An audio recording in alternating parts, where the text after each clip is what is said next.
Hello, everybody, and welcome back to another episode of Strong Stylist. We're on episode 30 here. My name is Sonoda, and joining me, as ever, is Pedro. How you doing, Pedro? Yo, I'm doing great. We've been working. Yeah, we have been doing a lot of recording this past week. Today on Strong Stylist will be the last Actwres Girls update of the year, the last review. We're going to be taking a look at their shows between 12/20 through 12/29, their big end of the year Korakuen. But to start us off here, we have the very esteemed Jeff Brown, musician, composer, writer, and contributor for Monte Fioresa. How you doing, Jeff? Oh, great. Thanks for having me on, guys. It's a pleasure to be talking about all this stuff with you. Thank you so much for coming on. Instead of just doing our end of the year discussion, I figured why waste this opportunity? Let's review the shows that led us here. Let's start off with Actwres Girls 12/20. From Kiba First Ring, the first match on the card was Chia Alba, Chika Goto versus Kanamik and Kida On. I like that Kanamik has been getting more matches recently. I think she's gotten a lot better really fast. Oh yeah, she has. And there was a brief period of time during the year where she was doing a lot. She was taking tickets, she was ring announcing, she would do a match in the middle of the show and then go back to doing ring duties. Yeah, she was she out for a bit, or was she just not on the cards? I forget what it was. She was just not being booked. Um, but like every time I watch her, I'm entertained, and I Oh, think she's Chica's funny. also gotten like really good in the last, I don't know, 3 months, 4 months. I actually really do enjoy like everything she does now. Yeah, So Chica's been a house of fire lately. so honestly, this match was like just a great like way to start. So Yeah, it was a loud strike exchange between Chica and Kira. Eventually, Chica Goto got the win with a choke slam to Konamik, seals it in 6 minutes and 34 seconds. The next match on this card was Bulldozer Todoroki and Maru Jidoshu versus Nagisa, Shotsuki, and Natsuki. This is an interesting team, Nagisa and Natsuki. They're not in the same unit, despite how it may seem. They look like they would fit, but they make a fun little duo. I always forget they're not in the same stable. Yeah, they've teamed together a few times, and I mean, Nagisa's. I think she's getting good again. She had that time off with her injury, and I think, I think next year's going to be a big, or this year I should say, is going to be a big year for her. I think she's got something to prove. Yeah, I think she does too. You know, like Pedro was saying, she had that injury as well as you were, Jeff. She had that injury in the early parts of this year, but she's also carrying on that legacy that Miyuki left of chops. Her chops are brutal. Oh yeah, frightening. Every time, like I feel like when she was missing, I was like, man, like I feel like something in the show is just missing. Like we don't have that person to chop somebody. So I'm glad she started coming back, and she found her way again. She got her rust out, and yeah, I'm glad she's back. And again, this team, odd, but it's every time they do team, I'm just like, yeah, it works. The orange and blue accounts. Bulldozer Todoroki picked up the win here with a bonsai drop in 10 minutes and 16 seconds. Next up, we had Nene Arihata and Chiaki rather. Sorry, I always do that. Chiaki Beast Rebellion taking on the team of Asako Miya and Miku Ano, the on and off again Asako Army. Nene's demeanor is real calm and collected. I like that about her. Yeah, Yeah, another person who's gotten again, I started enjoying her more and more after a couple of months. I don't know, it's just like me like being biased towards the promotion, but it's just like every time I watch like someone like Nene and Chiaki, like I'm starting to like them more and more. Yeah, I think they're finding their way. I think most of that young roster is just, I think the guidance of all the veterans, they're just bringing out the best of them. And you're seeing it like every week. They're picking up new moves or new sequences. I think that's part of what's great about this company. Yeah, definitely. And one of the best parts too is they're not all doing the same style. You have your high speed wrestlers, you have your power wrestlers, you have your in betweeners, you have your techniquers. So there's a lot of mix in between. It's not just one person trains them and they all kind of learn the similar style. It's a variety of styles that are getting incorporated into the promotion, which makes the matchups even more intriguing.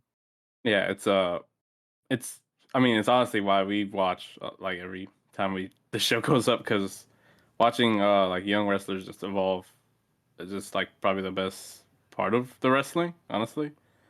Uh, Also, Jeff, I need your opinion. Asako Army, is it the greatest faction stable of all time?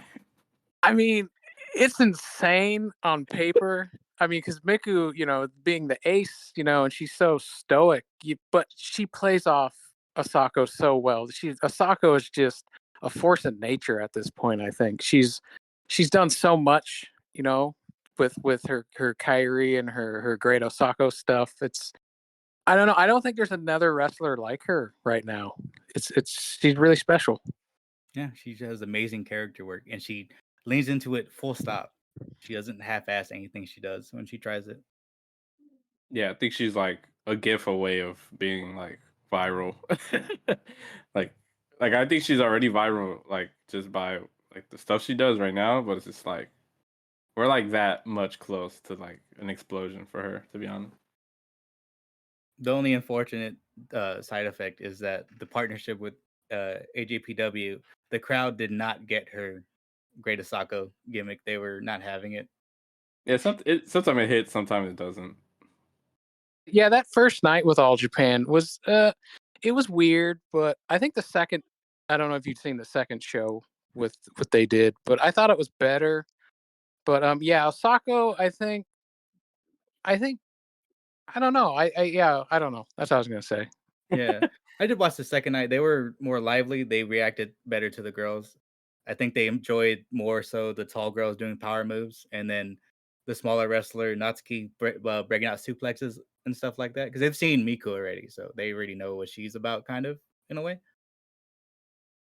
Yeah. Yeah, yeah, I'm not sure they understood maybe what the company was about maybe going in, so maybe they were caught off guard. I'm not sure.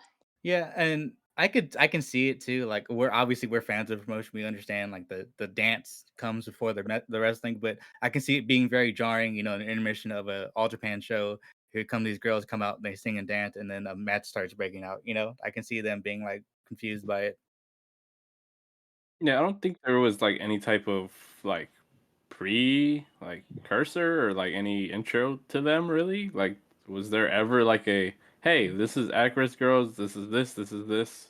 Besides the videos, like I obviously know, but has there really been any real intro for the All Japan stuff?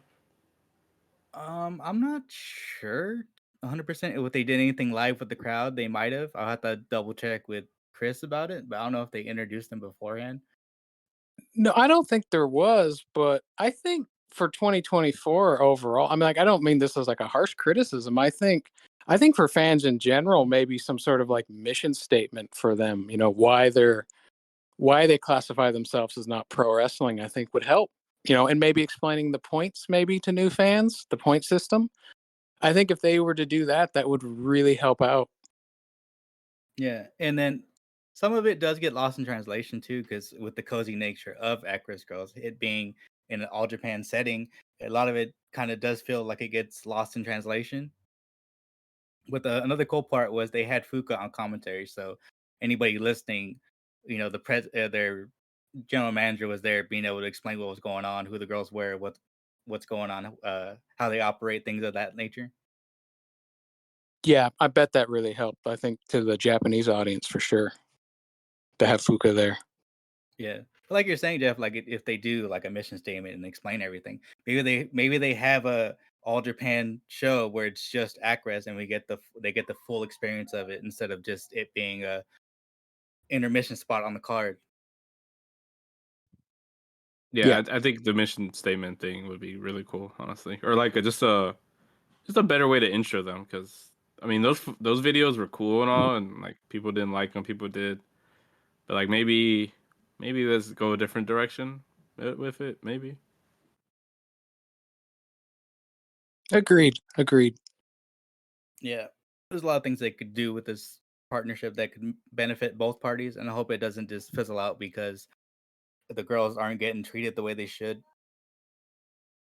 But back to this match, Chiaki picks up the win with the burning hammer on Asako in 11 minutes and 7 seconds. They do an Asako Christmas bit after this, an intermission of the show, which leads us into Asahi versus me. Oh hell yeah. I was very intrigued by this match because Obviously, sometimes she gets underrated on her ability in the ring. She's not this idol number one. She actually is very talented between the ropes. Sahi, obviously, we know what she's about. Coming over from Ice Ribbon this year. There's big knee chants in the beginning. Kuma violence is always on hand. He always gets violated. That poor Yeah. bear. He was holding on by strings by the end of this run of shows. But Asahi Yeah, picks up the win here. Sorry, go ahead, Pedro. yeah, I come to like, I mean, I like me like since the beginning, but I was just like now she could like wrestle, and especially when you put someone like Asahi in front of her, I'm just like, I'm so entertained by her like every time she's in the ring. So Yeah, and the new gear switch up too makes her stand out even more. She's not just the blonde hair, all white gear. Now she has like this chocolate strawberry thing going on. I like it. Yeah, I thought it was a really good match. I wasn't sure which way that match was gonna go because was part of the old system, but she's probably on the lower end of the veterans, So I Mhm. wasn't super surprised that Asahi beat her because Asahi has challenged for the title and all that herself. So it Mhm. was good. It was good. Me retired at the end of the previous regime and then came back later on in this yeah, new regime. she fooled us. She was like, yeah, I think I'm done. Nah, never mind. She's like, I'm back. my people Yeah, need me. Yeah, proper pro wrestler right there. I'm retired, and Terry Funk would be proud. Terry Brooke. Hell yeah. Terry Terry Funk. Yeah, as Oh, we are saying, Asahi does pick up the win here with a victory sunrise and 8 minutes in 2 seconds. This next match, I was very, very interested in when I saw it on the card. But we have Sakura Mizushima versus Misa Matsui. oh hell yeah. Oh, this is this is everything I wanted. I think this is one they could put out, on YouTube and get new fans, showing, hey, this is some of our top flight wrestling that we can offer you guys. Mhm. We didn't get too much of the high speed I expected we would get from them too, but this match really reminded me of um, when Sari came over to TJPW and wrestled. What was it? Maki Natsupoi. This is Oh, the way yes, that yeah. match is structured as well. Like it's the veteran beating down the rookie, basically kind of like challenging her to do something, like begging her to like attack her and show her what she got. Yeah, I thought, yeah, Sakura she didn't maybe show all her cool moves, but I think I think this was like a culmination, after, the last year or so of her just getting better every week. Hmm. And she's naturally just incredibly like gifted in the ring. Like she does things like on a whim, it seems, and it just turns out beautifully for her. Yeah, she's a natural. I didn't realize it at first, and I'm just like, oh man, this she's got it. Like I don't think there's anyone like kind of like her on the roster. Yeah, eventually, she shows a lot of heart. She starts firing up, but Misa eventually outmaneuvers her into a mousetrap pin. Misa does eventually give her props at the end of the match, and I don't know if they're.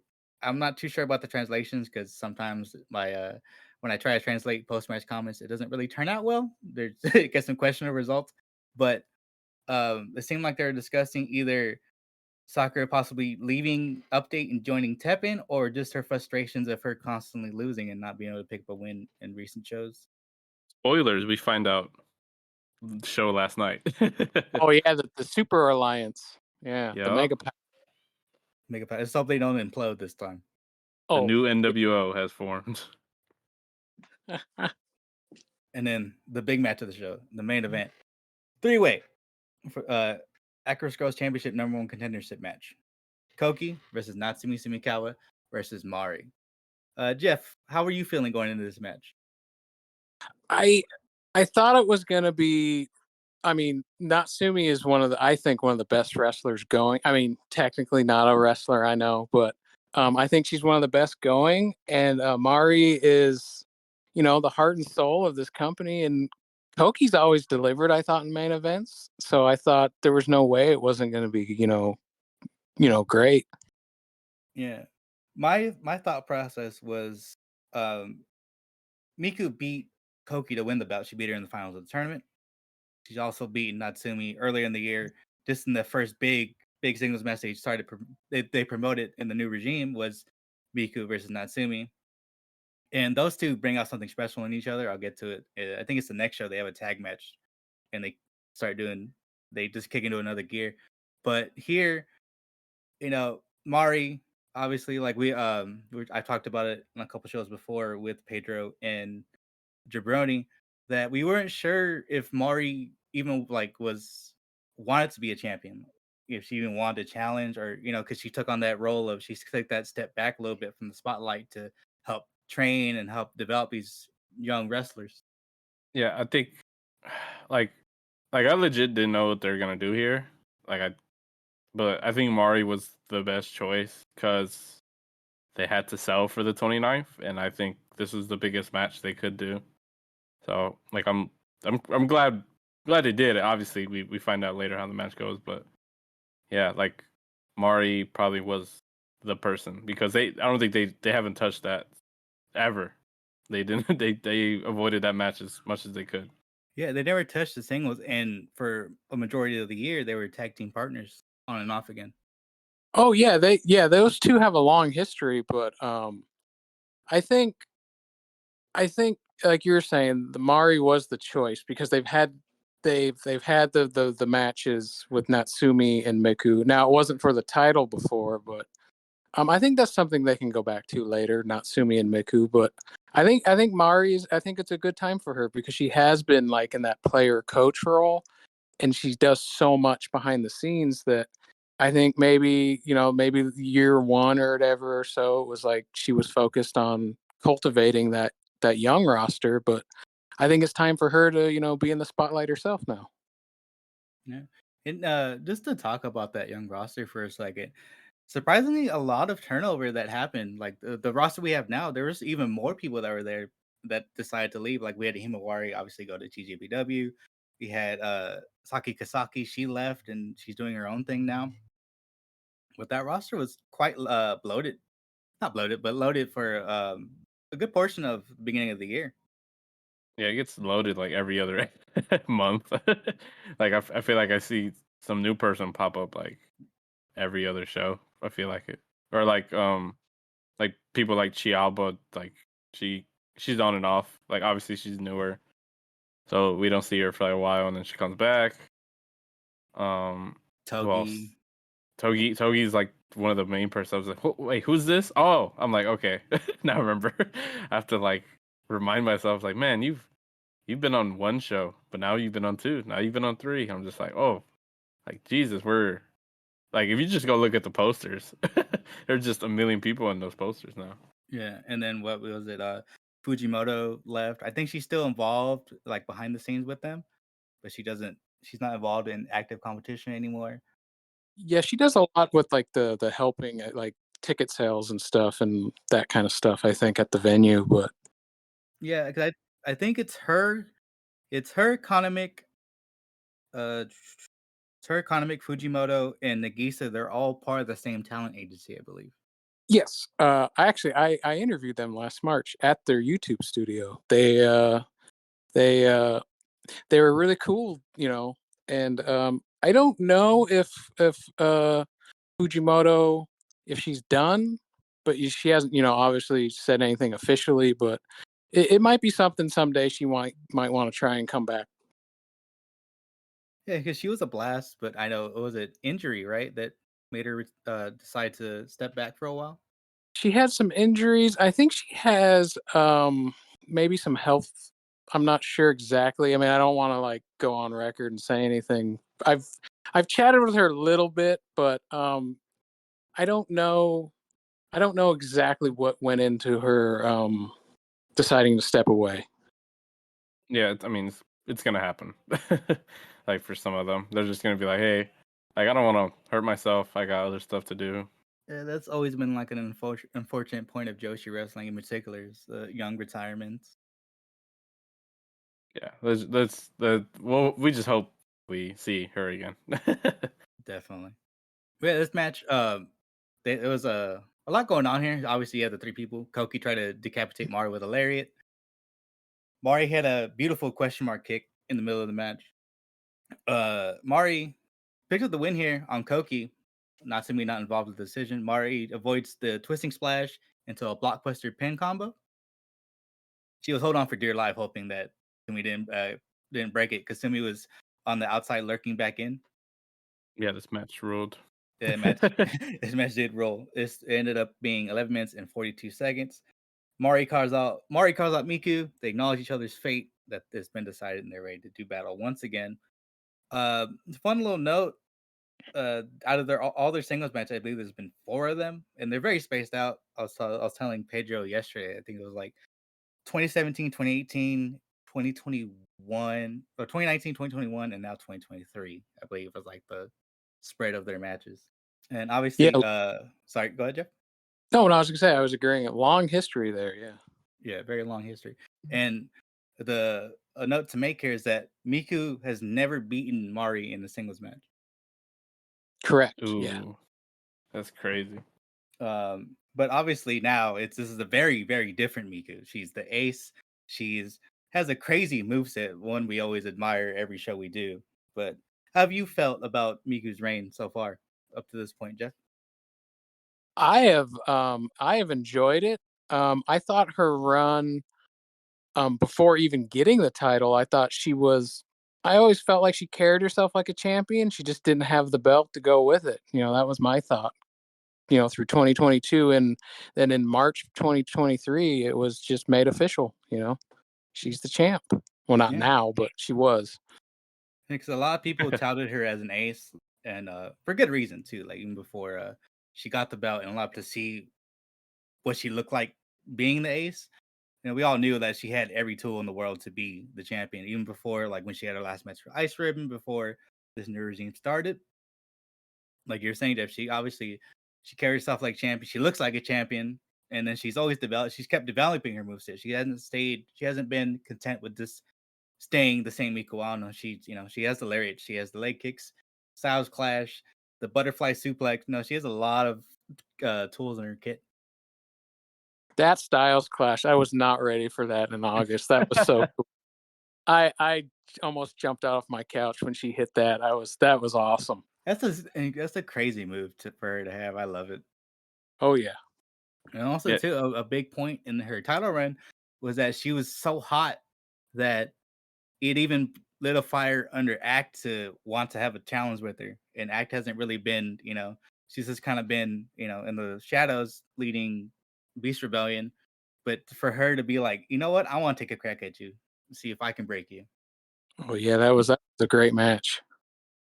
and yeah, to have one with her, like especially in 2023, an Aki Yasukawa match to be that good and like probably one of her better performances like ever. Oh, I Like think it was probably one of her yeah, best performances. Like she wasn't terrible in Stardom, but she wasn't like a massive in ring, technician like others. But she's always been a great character. But Mhm. now she's just, I don't know. It was unreal. Yeah. Yeah, and I yeah, think it. Sorry, go ahead, Pedro. yeah. Like I don't want to I'm not saying she's been like ever bad, but like having just at this age, at this point in her career, like having a match with her that good, I was just like Miku. Oh my god, like she's insane. No, she is definitely insane. I think it actually lit a real life fire under Act Two because she's gearing up to go to the States and do a excursion over here for the time being. Yeah, that's going to be exciting to see where she ends up in America, this spring. Like who exactly, is going to book her to be on shows, and who she's going to face, I think could be really interesting too. Yeah, because unfortunately, with the last Kitsune show, they had to pull her and Natsumi because of the different visions that Kitsune and obviously Act Wrestling have. But now that she's free from the shackles of that, she can wrestle whoever she wants. I'm assuming when she comes over. Yeah, I'm looking forward to it. I think it's going to be an interesting part of her career. Yeah, the resurgence of Act, which is crazy to say in 2024. It is wrestling's insane, but it just gets worse. I think it gets more insane every month. I think. Yeah, especially this past week has been loaded with news and just shows all over the place. You sleep and you miss like 8 shows. Crazy times. Oh, exactly. Yeah. Hey, Yeah, we had buzzer beater of the year, Mashiro coming back. That was buzzer beater of the year for literally me. the 31st. That was another one that I think Terry Funk would be proud of. It's like she retired and she's right back. Literally a year later on the day. Yep. Yeah, that was Yep. that was the last thing I was think that would happen. Like legit. Yeah, we'll just talk about that for a second. Like she obviously, she said that she was only going to do it for I believe it was 3 years. She was, but 23 at the time, I believe, when she Yeah, retired, she's and quite then young. obviously she requested Suzu to be her last match. She had that great performance at the show at Ribbon Mania for the title tournament. No, she made it past Ibuki and then almost beat Sariano to win the belt.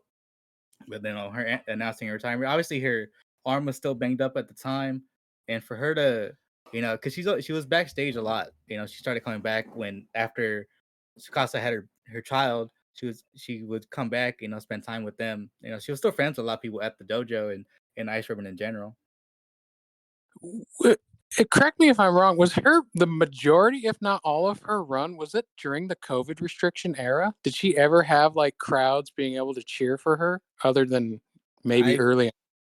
I believe she debuted in 2019. Pedro, could you double check that for me real fast? She debuted in 2020. 2020. And then she said she would stop in 2022, but she's back.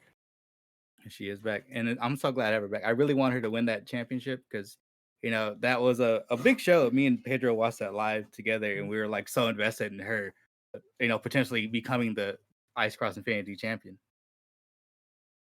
And hey, she was part of the joint shows when Ice Ribbon and Actwres were doing stuff in like 2021, I think.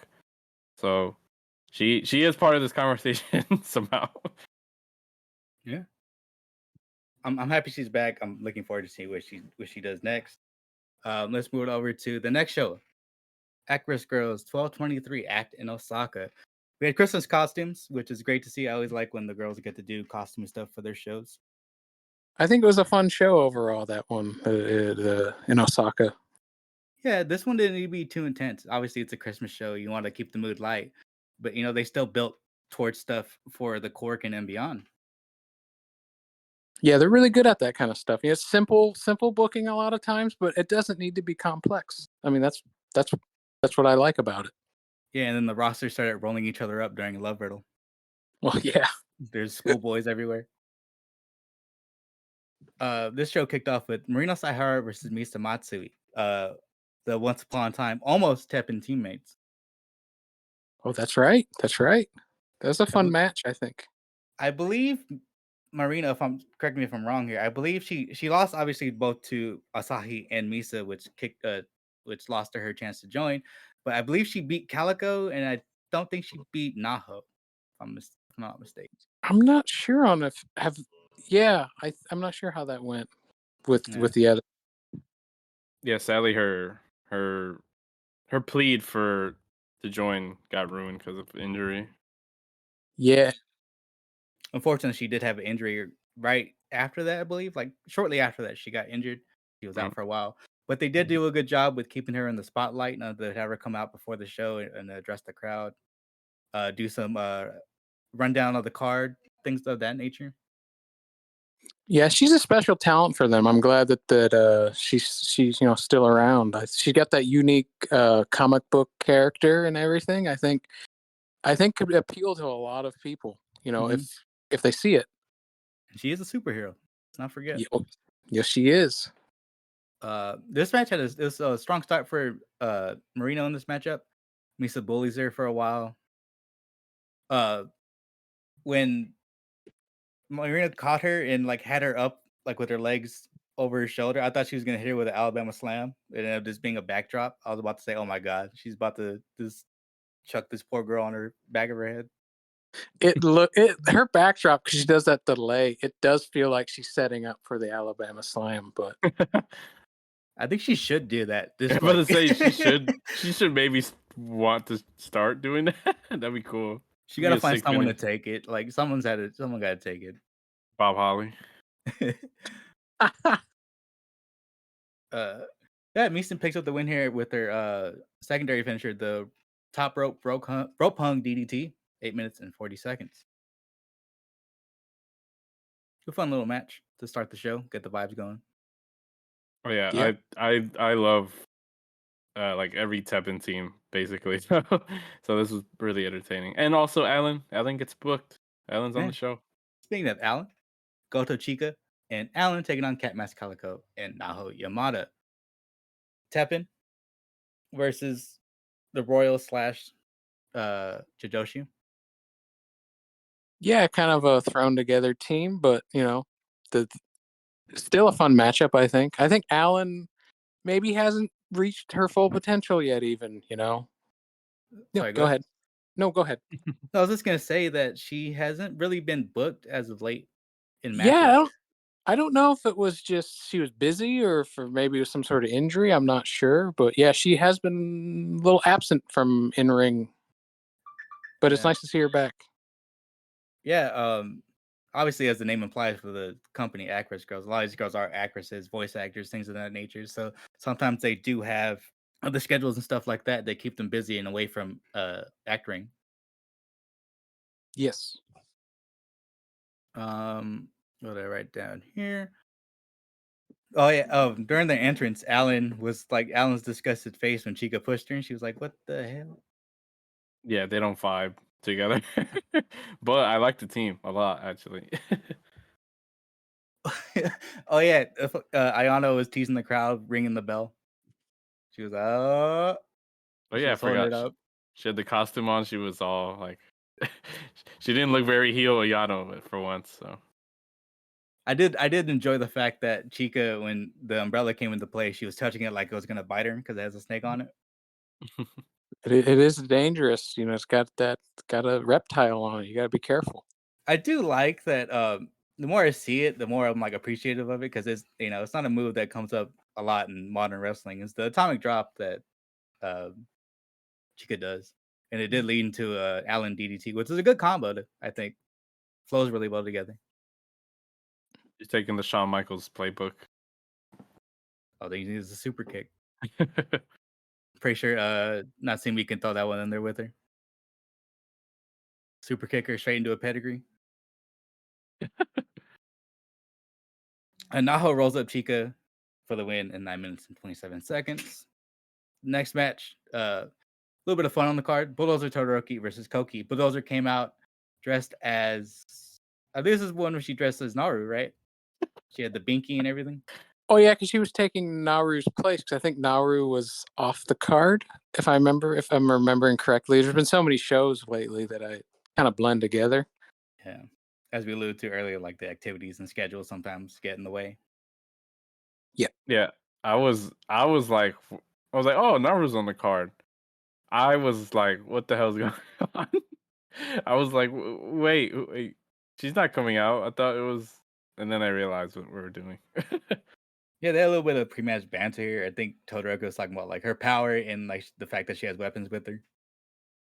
And I think Koki said something to the fact of that she will continue to grow under like with Natsumi and the Royal, something to that effect. I'm not 100%. Yeah, my Japanese is not great, so Yeah. it gets lost on me sometimes what some of the promos are.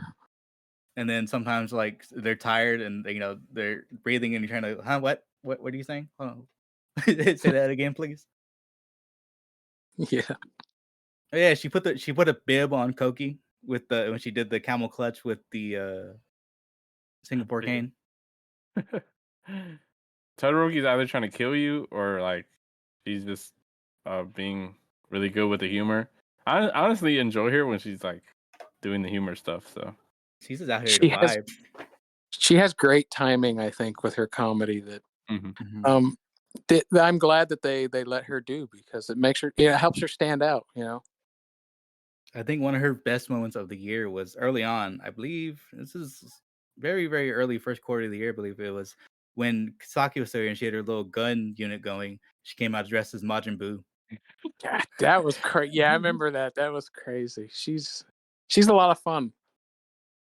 Yeah, this was short and sweet though. Didn't take up too much time. Koki won with her 100 centimeter body press, 4 minutes and 28 seconds. Next match. This one, very intrigued by because of what happened in the previous shows with Yui, petitioning Miku to join us to start a unit with her. They're taking on the team of the Royal, Natsuki, and Natsumi Sumikawa. Yeah, I thought that was an interesting pairing, those two, because Yui right out of the gate, they gave her that win against Allen. They seemed like they have her penciled in for big things in the future. Yeah, it looks like they have her as like their big rookie.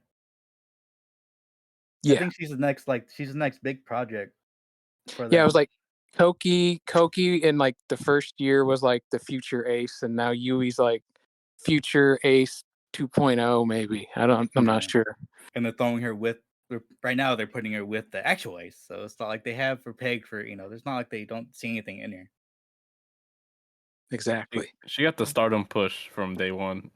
Yeah, I mean, she's still very green, no pun intended, but she still doesn't seem very confident in her movements in the rings right now. But that'll come with time.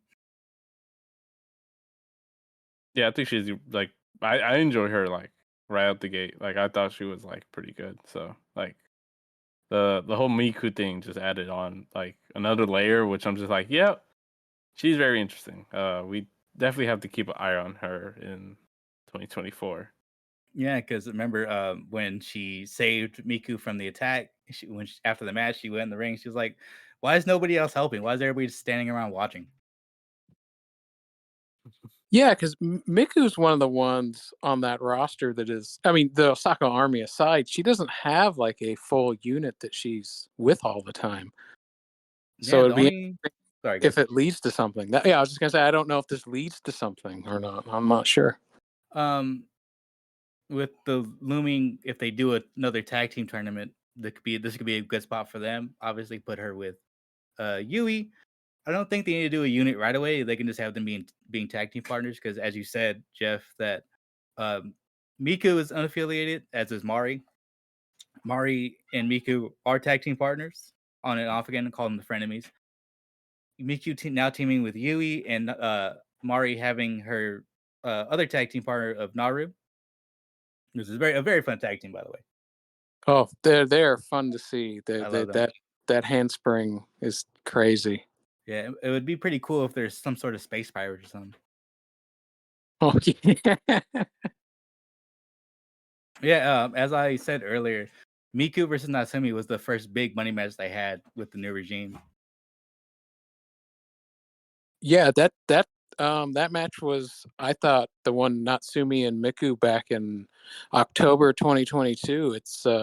It it got me to want to write again, honestly. That was the one that I hadn't written for a while about anything, and I thought that they were onto something with those two. Yeah, it's always beautiful to see what these girls, especially like when you see them in a match and you can see them that they're inspired to go and Yeah, they pick up to the extra gear, which happened in this match. Um, for every reason, for me, when I watch these two when they get to go, because obviously they had the match at AJPW in the tag match the first night, which they didn't really go too hard. They just kind of did their things. But this match, I think they kind of picked it up into an extra gear that they haven't really hit yet in their previous encounters. yeah, I think they haven't even had the best match they can have yet, which is exciting, I think, for their future. Yeah, I think eventually we're gonna get like a big number one contendership match between the two. Yeah, I always think their tournament match was like better than their title match, and I'd still like them both. Like the matches were great, so I'm just like, we definitely have like another 4 years to give for them, and I think they're saving it for when we have to do it because they obviously are the two probably best wrestlers like in the company. So Yeah, like how we always do. Like we're always impressed with Miku's moveset, but Sumikawa is one of the best technical wrestlers, Joshi wrestlers going right now. Without a doubt, I think she I I don't think she's maybe even at her. I don't even think we've seen her best matches yet. But I think for this company, maybe one of the more important pieces, just because of her mentoring the young roster, but also being an example in the ring. With all the great matches. Like I think her timing is really great. Like she's got like that main event IQ. She knows when to do moves and maybe not, save it for other times. Mhm. Yeah. Um, she's also too someone, uh, as we're saying, like the way she moves. I think if she she got a mean streak, she doesn't have to necessarily turn heel, but if she did something like where she just starts doing nasty limb work, I think that would add a lot to her matches. She kind of has like a mean demeanor at times. Like I don't think, yeah, I think you're right. It wouldn't be a stretch for her to lean into a heel for a match. I mean, it's like the Queen's Quest thing that we're cocky, like stoic assholes that are better than you. Yeah, they're the jocks that are like the king of the school, and they'll push you into a locker if they feel like it. Let's not forget here, the Natsuki is someone. Me personally, I think she doesn't get enough credit for how good she actually is. She did like some crazy bridging Anaconda Vice here. I think that's what I wrote down for it. I think it's the Halo hold is what I think it's officially known as. Oh, That's okay, dope. that's a sweet name. Yeah, I did the guide for our site, and I did get input from Sakaguchi, Representative Sakaguchi, and I believe that is the one that is known as the Halo hold. There's so many moves and so many people on the roster, I kind of forget, but I'm pretty sure it's Halo hold. Okay, thank you for that. Yep. Sorry for interrupting you, but what were you gonna say about Natsuki? I was just gonna say, I think she's for the younger side. I think, she was technically part of the old regime. She had some matches Hmm. back when they were pro wrestling, but they lean on her a lot, I think, for just in main events. Like right now, she's like losing to the main eventers, but I think as 2024 progresses, she might maybe be someone who picks up more wins in main events against the established vets.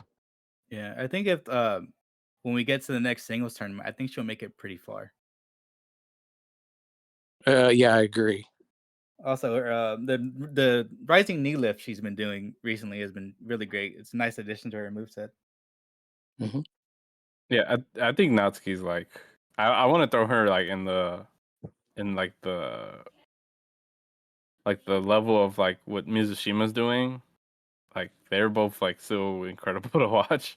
Hmm. So like I think every time they're in a match, I'm super entertained. Especially when you they give Natsuki like great matches. So Hmm. it's usually just it's something you usually just have to watch because she's in there and she puts in the work. So She does. I was very sad when she was gone for that little bit. I think she was just injured or whatever it Yeah, was. But she did end up getting injured too this year. I think it was earlier in the year that she got injured. Yeah, she had I think a hand injury, if I remember right. Yeah, and yeah, that was like right when she was starting to pick up, which was unfortunate. But yeah, as I said earlier, that knee lift she does, it led into a top rope double knee drop from Sumikawa onto Yui, giving the Royal the win in 18 minutes and 28 seconds. I wrote down that these girls rule. Sumikawa speaks to Miku post match, something about them having their third chapter in the rivalry at some point. Oh, that's a must see whenever that happens. Yeah, I think they can build to that throughout this year. They don't have to do it anytime soon. They could slowly build through that. I wrote down a lot. I wrote down way too much for this Christmas Rumble. Do you guys have any funny notes you have from it before I go off? I just thought it was a lot of fun. It just I think it's the type of thing that people who um, you know, it could show them that there's a variety to this roster. They don't just have just great matches, but they can just, let their hair down and have a lot of just goofy fun. That is true. Renson did steal Miku's title, and she put it up for grabs at the, for the battle royal, which is funny. She's so unpredictable. She's great in these rumble bits that they give her. I think I honestly thought me was gonna win this Rumble. Like I don't know why. Like my brain was like, oh yeah, she's gonna win, Oh, she and started then cooking for a little bit. she didn't win. Um, Mari literally won this match because everybody wanted to be the one to eliminate her. So everybody stopped people from eliminating her. She kept getting saved. Yeah, it was pretty entertaining actually. Like it was actually one of a rumble like I wanted to watch. Like I usually kind of side eye them, but this was fun. This one was funny because like at some point they just stopped doing individual entrants and entire groups would come out. Like we had the Royal and it was Alan and Togi, I think. They all came out. I think I have it written down here. It was Yui. No, Yui, Allen, and the entire Royal came out all at once. I think there were people that I'm not even sure were advertised to be in it just showed up. I just felt like the locker room was emptying, you know. They're like, hey, Yeah. let's get everyone on the car. I can't remember which run. I think it might have been the next run, but yeah, I think it is. Yeah, because someone gets kicked and they go flying. Oh, yeah, that was the 1223 Acton Osaka show. Mari asked Renson where the belt is. Renson tells her to go get it on 1229 at the Korakuen. And we do one final big face to face before the big match. The next show starts off Love Riddle as per usual. Actwres Girls 1229 and Korakuen Hall, their big end of the year show. During the dance break of Love Riddle, they do a big stare down between Miku and Mari, hyping up the That shit crowd. was so hype. Like Dude, that I was like, why stop? I want to watch the match. I was like, ah, it Yeah. got you going. And Jeff, I don't know if you watched the match obviously, but just hearing that crowd and hearing how lively they are compared to like a lot of the crowds, especially the Osaka ones. I know there's a lot of foreigners there, but like that crowd was hot that day. There was a magic to that crowd. I think it helped that like we'll get to it later, but I think the ending of that main event, just the emotion from the wrestlers and the crowd, you can't produce. It's just something that naturally happens sometimes, you know. Yeah. That's one of the things I think I read down. Like you can't buy that kind of reaction. Exactly. That's what I was trying to say. You can't produce it. It just has to the crowd has to love what you're doing. Yeah. This card starts off with a fun little matchup between Sakura Mizushima teaming with Nagisa Shotsuki and Konami Update Plus versus team of Yui Tenshoku, Naho Yamada, and Naru. Naru making a first appearance in quite a while, actually. I think the last one she did was like step 25, I believe she was on. It's been a little bit since we've seen her. Um, I I think the highlight of this match was Mizushima again. Oh, yeah, she's great. What were you going to say, Jeff? Sorry. Oh no, I was just agreeing with what you were saying about Naru being kind of off some shows, but Mm. I think Mizushima is just maybe one of the best things they have going. It's hard. Yeah, it's hard to like. You can't ignore her. Like you literally like every time you see her in a match, she does something like here. Like she starts off with doing that crazy bridge to avoid an attack, and it's just like you. How can you like? What do you get? You can't. You get what I'm trying to say. Like I can't get the words out, but you can't ignore her. She's a very flashy wrestler, and I've been enjoying her and Naho interacting a lot because I felt in the first year both of them were both really good standouts of the rookies of like that have a lot of potential and were picking up stuff fast. I think in a way they're kind of building something between, and I know there's later on the next show something of an alliance, but I think they might be tied together in their career. You know, both of their careers. Naho and Mizushima. Yeah, Naho and Mizushima, they're gonna be rivals for a long time. And Yeah, I know like this stable is like maybe on the down low. Like I mean, of course we find out there's an alliance. But I like seeing these three together, I was like, yeah, like Update Plus is actually still a great stable. Like compared to the other ones, you might but like Update is like really fun. oh, I was gonna say, I think it's cool because they are just like pure baby faces, and that's not always an easy thing to pull off in modern wrestling. To be just pure, we're nice and we play by the rules, you know. For sure. and I think they do it really well. They do. And this is to no slight to any of the members of Update Plus, but she might not be right now because it still might be me. But I think in a short amount of time, Sakura will be the best wrestler in that stable. Oh, without a doubt. Exactly. Yeah, I agree. She'll be that standout. And as we were talking about earlier, Konamik's been getting better. She's been getting more opportunities as wrestler. She's been booked a lot in the more recent shows. And then you have obviously Nagisa's coming back from her injury. She lights up Yui here with some chops, some crazy ones too. I think she had someone locked up in a submission, and it's just Nagisa chopping the hell out of her to let it go. Yeah, those chops, she can hit like one or two of them, and the wrestler she hits, their chest is just bright red just from like one or two, and it's like that is some power from Nagisa. Yeah, crazy form. Yeah, I think like I see like the comic fandom, and now I really understand it because I think she's very entertaining. Like she has like three moves that she needs to hit, and then I'm like, okay, she's great.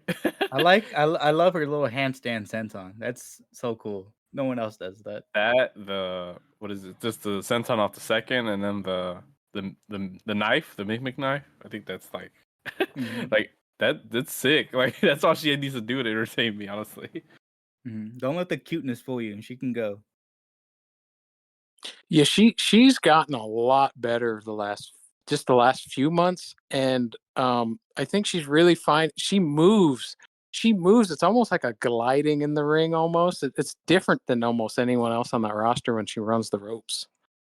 Yeah, and that's a big tell for how well a wrestler's trained is how they run the ropes, and the fact that she's so small. To put that even to more perspective, the fact that she's able to glide that well through the ring. Oh, agreed. Yeah, she. I think she's gonna be something in the next year or so. Maybe not. Maybe as fast as Mizushima was, because Mizushima I think is just like a prodigy, but Kaname, she's coming along. Yes, definitely is. Speaking of soccer, she picks up the win here with a bridging Northern Lights suplex on the Yui. 9 minutes and 48 seconds. I'm really glad that Sakura gets to continue her momentum. Like she gets to carry this win into 2024. And I'm surprised Yui lost. You got to gear her up for the big Rick. She has to prove herself to Miku eventually. But I wrote down here that, and we've been talking about her obviously, but Sakura, I feel like her potential hasn't even begin to be tapped into. No, I think I she caught my attention in 2022. I thought she was of that young. I mean, that roster was so huge of young wrestlers that, but I think beating Act, well, I think was a statement that they see a lot in her. But I think years from now, if she stays with it, she could be something really special. Yeah, let's not overlook that little part that happened this year. She pinned Act. How many people can say they've done that ever? And she not only had a few dozen matches maybe in her career, and she beat a legend. That's you don't see that a lot in wrestling. Yeah. Yeah, they're booking her well. And then they They're had the booking her really singles well. match, and Act gave her a lot in that match too. Oh, their one on one, yeah, that was Yeah. a Act, man. She left that mark on her face. She was getting a little brutal in there, but Hmm. that happens. That was like the old Act starting to awaken. Yeah, that mean streak, it's still Hmm. there. Hmm. And this match leads us into another battle royal. Me, Kida On, Marino Sahara, Nene Arahata, Renson, Chi Alba, Nanami Togo, the Great Asako, and the Great Asako was the last one. Um, the main advantage was seconding for this, which I thought was fun. Like, even though they have this big man event coming up, they're still out there for the rest of the girls. Yeah, I think that's a cool part of that roster. They don't seem to have a lot of ego. They're not just like, oh, I'm a main eventer. I'm gonna stay in the back until my match. I think that's what's maybe helps make this company special. Yeah, it does. It feels like a family. Um, we talked about it earlier in the year on some previous shows, but when Asahi came over, and she obviously she had the problems with Ice Ribbon, but I think She came over and she finally she felt like that family kind of environment. I think that's what made her want to eventually, instead of just being on loan, she fully transferred over to Actwres Girls. No, I agree. I think there is, yeah, there's a there I think family is the term to describe it. Just with the roster. I'll say I did interview Naho at the beginning of this year, or beginning of last year in February. Um, and she said that about Act she felt was a mentor, not just with acting and wrestling, but she said that it was she leans on her for life advice, which I Hmm. thought was cool. Act is a very big part of this promotion, and a funny thing is, uh, a lot of people when they first get into AWG, they think it's named after Act because it's in the Oh name. yes, yes, yes. But no, she's just obviously she's been that player coach, and even when she has really been wrestling, she's still a veteran, and she's older than a lot of these girls. So they as you're saying, Naho's able to lean on her not just as a wrestler, as a performer, but as a person. Just asking her life advice, as you said. Yeah, I think that goes a long way, the way the whole environment of that company is, because the veterans really take these young rookies under their wing in every aspect of life. Hmm. And we have three great ones. Obviously we were talking about Act right now, but we talked about Sumikawa earlier. Miku, she may not seem like it, but she is quite the veteran as herself. Mari, she was a part timer for a large part of her beginning career in Reina before she went over to Actress Girls. But she's a big part of this promotion, as we said. As you said earlier, she is the heart and soul of this place. I pegged the main event of this show to be the Ace versus the Face. Yeah, I think that's the best way to describe it. But back to this Rumble, Kuma's carcass lands in Miku's lap.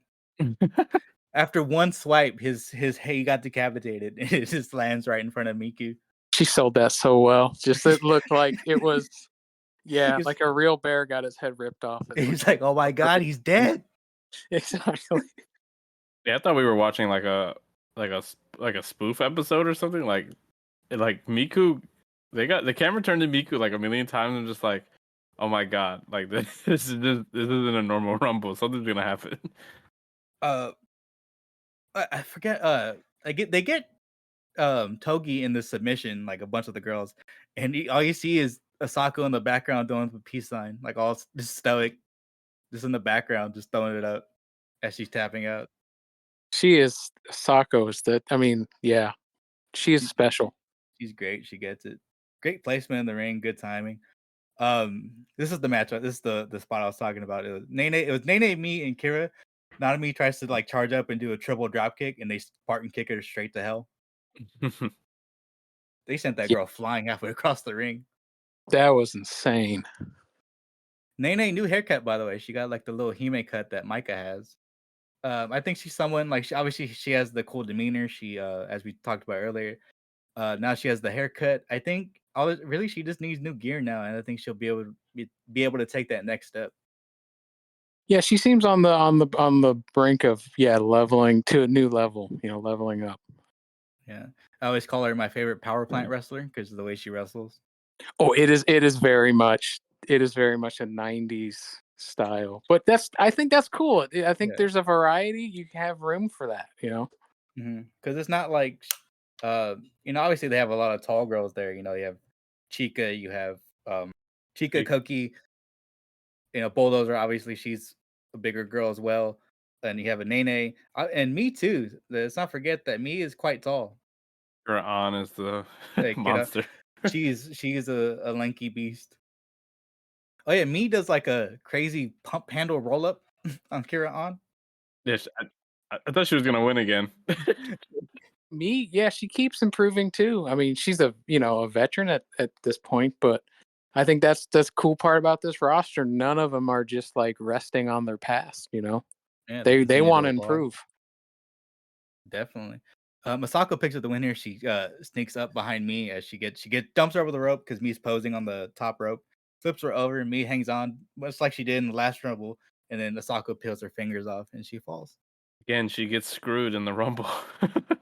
back to She almost back. had it. Almost had it. 11 minutes and 34 seconds. Asako calls out Miku at the end of this match, setting up a singles match for the next show in Tsukuba. They already have the graphic ready. That was amazing. I like that whole ending sequence was like the greatest thing I ever watched in my life. They're like, hey, Oh, look at this graphic. They before I pops forget. up. Sorry. Before I forget, during the match when Asako was in, she does her little second rope rolling moonsault. Someone in the crowd yelled, "Moonsault!" All all crazy. They're ready for it. They know what she's all about. It's beautiful to see that the crowd gets behind her. Next match. This was the Kyoko Y trying to make her way back into Jujoshu, her proving ground match. She's teaming with Maru to take on the Teppen team of Sahi and Misamatsui. This not too much happened. There's a lot of shenanigans. DQ finish here. Yeah, it was kind of a wild brawl. It was kind of different. I think the Serpent's Path, they are adding a different flavor to the shows recently, being, they'll break all the rules and they won't, they're not scared of just getting the match thrown out. Definitely. They did brawl all throughout Korakuen, and we got a good shot. Like we got to get a good view of how many people were actually there. This place was rocking for them today. Yeah, it was a good crowd. Yeah, they brawled all throughout Korakuen. I thought like eventually, while Misa and Maru were out in the crowd and going through the gates and stuff, that I thought Asahi was gonna try to like just beat Kyoko quickly before she could get back. Yeah, Misa and Maru ended up in the chicken near the Corkin chicken. they were fighting everywhere. That like legit, I thought Asahi was like gonna beat her right there and then, but no. This ends up leading to Teppen, I believe, challenges them to a hardcore match, right? Don't And then remember. I believe it's I think I Teppen. think I think that is on the horizon. I think this feud is just getting started. Yeah, because Maru gets disqualified by hitting Ref Banny with a chair, and then I believe Teppen challenges them to a hardcore match. I think Maru accepts, and it's going to be on the Jujoshu Produce show. Okay, that makes sense. Yeah, so this match leads into that. It's going to be the first hardcore match in Actwres Girls history, by the way. Okay, Yeah. Mr. Jeff, I need to ask you something. Okay. What do you think of Kyoka's like direction in the past couple months? I thought she was heading. Okay, because if you look at her in Action Ring Girls, she is a leader, but it's never really translated in the Actress Girls, proper wrestling, act wrestling. And I felt the last few months she was maybe heading towards something new, but I think her whole run has just been try stuff and then hit reset, unfortunately. I'm not sure where she's headed now. Yeah, because I wanted to gauge your aspect on this because I think we've asked a lot of people what they think of her. Like me personally, I like her a lot, and I think she can work both styles, like heel face, maybe like tweener, like. But honestly, I feel like she's just jumping up and down the like stables and like just trying to figure herself out. Like I actually really enjoyed her as a heel, so I was just like, huh, like I wonder what's really up here.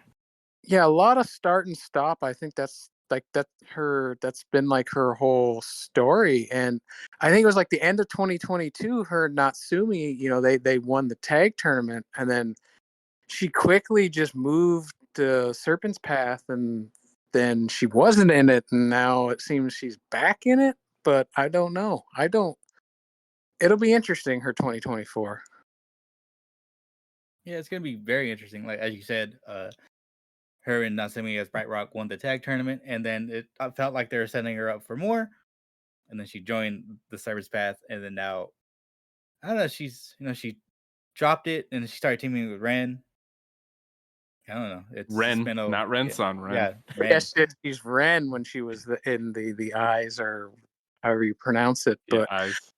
I think I think she's maybe like personality wise, she can show a lot of emotion, and she's such a great stage actress that they just haven't found a way to fully utilize that talent on a proper act wrestling show. Hmm. She probably, there's probably not a unit right now that, as you're saying, doesn't suit her fully. Yeah, maybe she needs to take the reins or something. I don't know. I feel like we had something and then we lost it, and then we got it again, and then we're like, okay. But yeah, again, we just hope for the best. We just hope for the Yeah. best. They're, judging by like some of the things that have been happening, Jeff, the previous shows with when Koki took the win off of Miku to get her into the number one contendership match after she got attacked by Jojoshi Maru and Alan. How did you feel about that? Like, Koki obviously knew what happened, but Chica made the save, but Koki ultimately took the win. She knew she was wrong for it. But how did you feel about that whole situation? Oh, that she took a tainted win. Yeah. I think in that story is that she wants to get back to main events, and I don't. I thought I thought she did really well in March of 2023 against Miku, and then it seemed like she had just kind of faded a bit from. She was a lot of people peg her as the future ace, but I think I think she's taken maybe a little bit of a step back as the year of 2023 went on, and I think maybe this was a step forward again. Her beating Miku, Hmm. tainted as it was still pinning Miku. Yeah, because obviously it catapults her right back into contention. Yeah, Yeah, I'm glad Jeff sees that too, because we were all like, okay, she took a little step back, and I think maybe that gave us a highlight of everyone else, because we've been raving a lot of other people now. Yeah, So but maybe it was for a reason, maybe it wasn't. Who knows? yeah, because even though she did take that step back, it also let Chica shine a little bit more. yeah, because Yeah. she's gotten a lot better in the ring. Goto has. I think she's always had a huge personality, and she's very savvy with social media and all that. So I think that was just if she can continue to get better in the ring, I think the sky's the limit for her. Yeah, and then she's obviously her Larry has begun crazy good. She's throwing that thing like it's like she's a Stan Hansen. Oh, very much Stan Hansen esque. Yeah. Yeah, but after this, I believe they're setting up Maru and Misa for a singles match later on, and then Asahi and Kyoka. I think they're doing something with those variation of those four people. Besides the hardcore match, Act breaks up the chaos here, which leads us into the next match: 8-woman tag. Alan, Bulldozer, Cat Mask Calico, Chiaki, Chikagoto. Uh, no, wait, sorry. It was Alan, Bulldozer, Cat Mask, and Chiaki taking on a team of Chikagoto, Enina Yamanaka, Natsuki, and Riko Fukunaga. Calico was absolutely chuffed teaming with these people. Yeah, Jeff, what did you think of this first team? Of Cat Mask and all them, or Yeah, the I it was Yes. they kind of like to do that on these shows. Certain shows they like to just make the odd couple teams and just let the dynamic play out. And I think that's what they were going for here. It's just like these people probably don't storyline wise probably don't hang out, and yeah. now they have to team together. Because you got two Jojoshu, one Teppen, and one Beast. Yeah, it was kind of a hodgepodge, but Yeah. They do that a lot. Like as you're saying, they do a lot. It's mostly Kira on though. She's the one that gets thrown around yeah, with she kind of floats. Like she can kind of just work with anyone. I think that's one of her skills is just being able to just go with the flow. she's a true instigator. Yes. Um the other team though, obviously they're playing off the best body cross promotion they did. Best body shenanigans aside, this team is cool. Yeah, I think I think there's some as this year starts. I think somebody like Rico is really she's like Nagisa and Marino, where she's got a lot, she wants to catch up on because she Mhm. missed so much due to injury. And I think this could be a breakout year for her. Yeah. Rico, I was talking to Jabroni about it, but Rico's someone that she has everything already. Like she has the look, she has the demeanor, she has her character down. Obviously, she has her in ring stuff. She has big shoes to fill because before she joined Beast, she wore Arisa Hoshiki's old gear that she wore during her time in Actwres Girls. Yeah, yeah, So exactly. she debuted with that before she was teaming. She's also teaming with Sumikawa before she turned as well. And she got injured. Yeah, that injury. Yeah, I think now she's trying to like make up for lost time, and I Yeah, think it could be an interesting year. yeah, definitely. I think she's geared up for it as well. I wanted to make note of. It feels like she's obviously been on like a couple shows. She's only had a few matches right now, but I think I don't know. She feels like to me that she hasn't been doing as much as like she would want to. It feels like she's still holding back. I don't know if she's still injured or maybe things are a little bit lingering or she's just not confident yet enough to go full stop. I think she's definitely like changed her style up to maybe make up for maybe the injury, or maybe just switch it up, because like the submission stuff she's been doing lately has been like Yeah, really cool. yeah, she's very reminiscent of what Natsumi does. Yeah, she has a mean streak in her for sure. uh Erina, someone who is coming to this promotion, and I think she can make waves next year as well.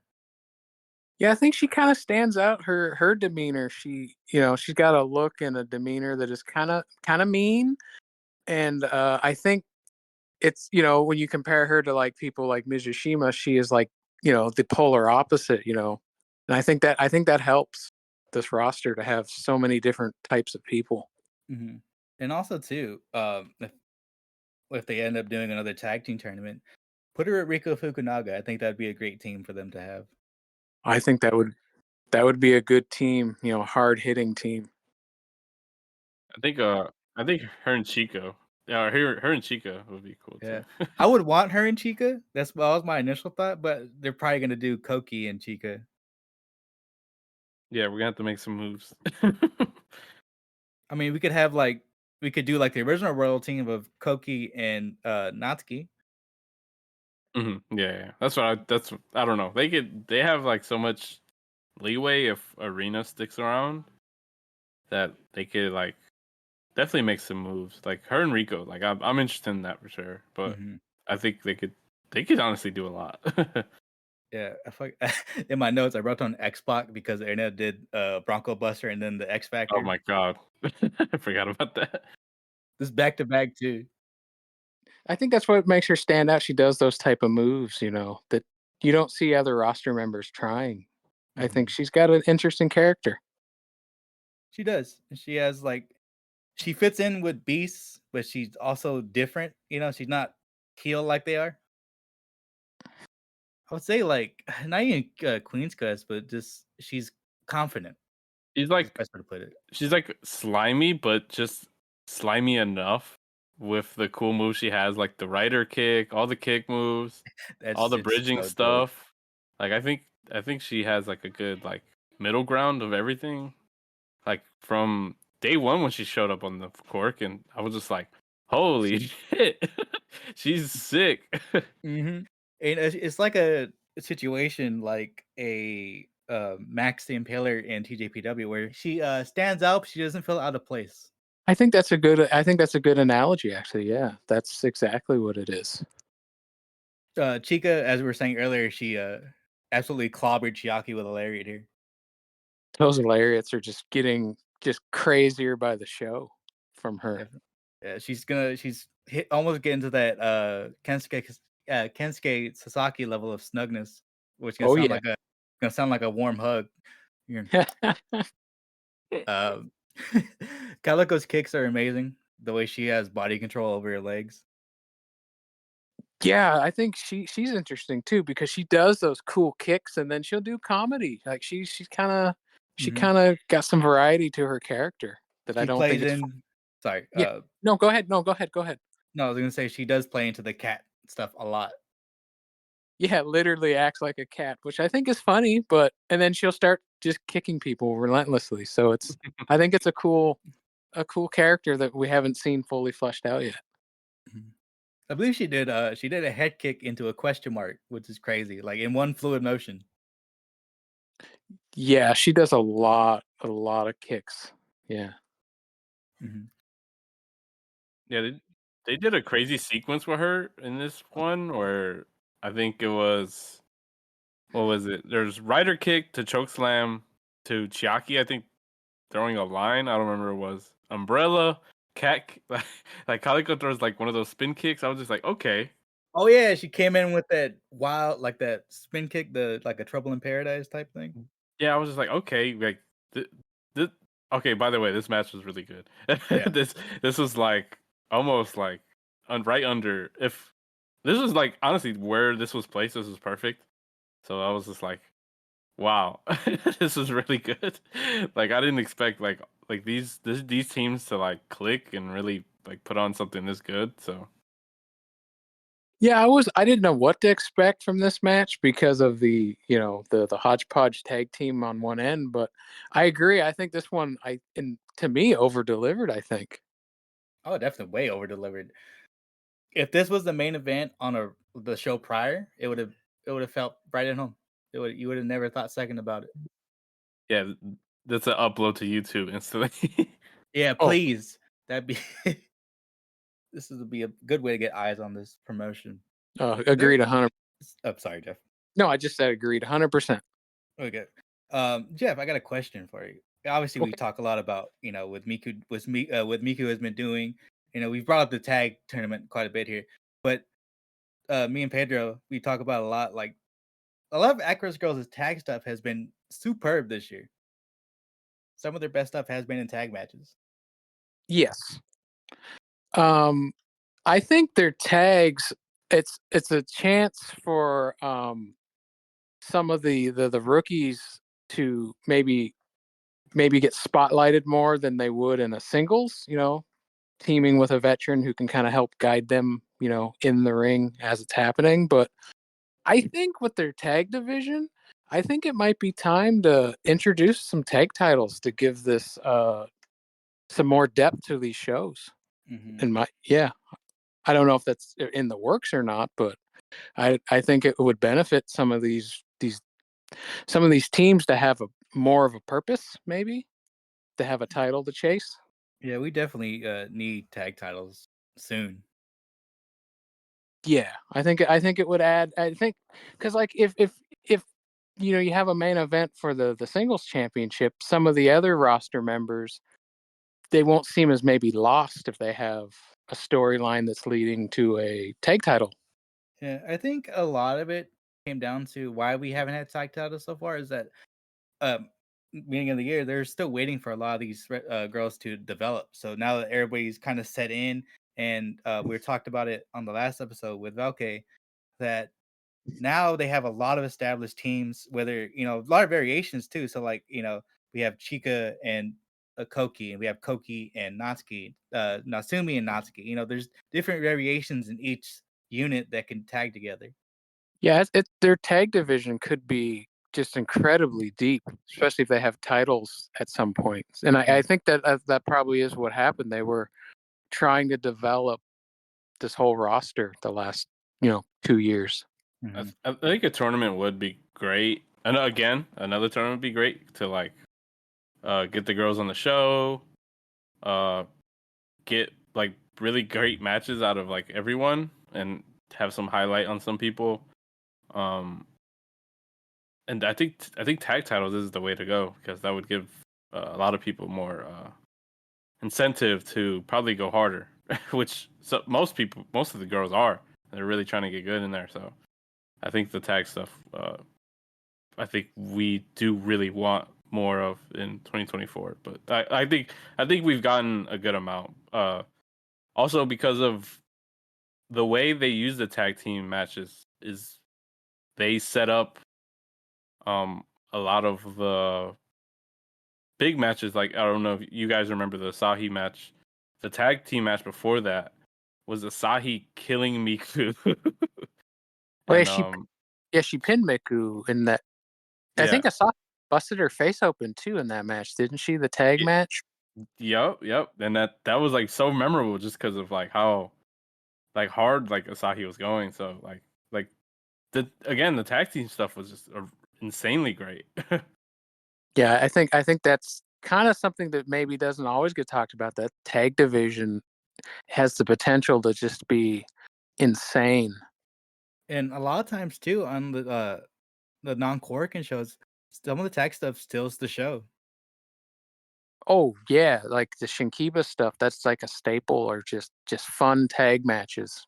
But I think titles, or even in a number one contendership, could main event a Shinkiba show to set up, maybe add stakes to some of these matches. Yeah. I was thinking too, like they don't need like a secondary singles title. I think more so like if they keep just doing the either like another rookies tournament, even though they're not technically rookies anymore, or if they do just a number one contendership tournament, that would help a lot of these girls a lot. It would give them more incentive to, as Pedro was saying, to go harder. Yeah, I think anything to keep the fire going under these rookies, or not even rookies at this. I think some of them are, you probably don't even want to call rookies anymore. But yeah, it's always like a probably a challenge to keep them motivated. Maybe, as if they're not going to be in a main event going for a title, they may feel directionless. So it could help. Yeah, it would help up a lot. And, we could space it out. We could do one towards the beginning of the year. Like, obviously, we might get the tag tournament in like the first quarter, and then maybe lead into a singles tournament, and then have another singles tournament at the end of the year to determine the challenger for this year's end of the year show. Yeah, I think I like tournaments personally. I think they're a good storytelling element. Plus it gets people talking when you have like a bracket, who's gonna Hmm. who could face off next, after, round one or whatever. I think there's a lot of potential there, yeah. Yeah. And then I keep forgetting that they actually ended up doing a unit tournament as well. That's how we got the birth of the Asako army. The Sako Army. That's a team. Yeah. But bringing it back around, Natsuki picks up the win of this matchup with a cutie special onto Allen in 11 minutes and 38 seconds. Wrote down these girls rule. Yep. Next is the semi-main event: Koki versus Natsumi Sumikawa. Koki taking on the leader of the Royal, Natsumi Sumikawa. Seeming very intense here. Yeah, she seemed to have something to prove in this match, and maybe it was to prove to Koki that it's not your time. Like, I'm still the leader. Yeah, I'm still the queen here. Hmm. And obviously Koki coming off the tainted win, and losing in the semi-main, and then them setting this up. The tale is all this time here, Koki getting kicked in the head. That happens to her a lot, unfortunately. Yeah, Natsumi likes to kick people in the head. Misa as well. She enjoys kicking in the head a lot too. Hmm. And yeah, as we're talking about Natsuki's mean streak, she got Koki in an armbar here, and even when Koki got to the rope, she was still trying to break it. Yeah, she has that where it's like she just wants to go for the win. Like, sometimes people do moves and it's like you can feel like they're just doing like maybe even a rest. It does not feel like a rest hold when Natsumi's slapping on a submission. Mm-mm. She's going for the kill. Yes. As we mentioned earlier, Koki still hasn't grown enough to beat her leader. She gets defeated by a nasty meteor here by Sumikawa in 11 minutes and 57 seconds. If there's anything more you guys want to say about this match, please go ahead. No, I think you covered it. Yeah. Yeah, it was a good match. I think Sumikawa again. I think this is more of a point for Sumikawa to prove than Koki. I think again. I don't. I think she showed Koki just isn't there yet. We do really like Koki still, but Sumikawa. It's Sumikawa. Mhm. I also think too that this the ending of this match, Koki losing, I think it kind of helped her reel her back into the Royal. Mhm. Yeah, I know. I know we started like a theory of Koki maybe leaving. Jeff, do you think that's in the play at all? In the short term, probably not. But I think stuff like this could be something they could point back to, like maybe at the end of the year, if Koki's feeling like she's under Natsumi's thumb too much. You can point back to stuff like this where she's like, "I'm tired of you not treating me like an equal," kind of thing. Yeah, they could even play it up like how they did with Starlight Kid and Mayu, where maybe not have Koki be forced to leave, but maybe she gets courted by like Kid On or something. Somebody one of the other groups courts her, and she has a chance to go back to the world, but she chooses to go the other path on her own. Yeah, I think Koki, yeah,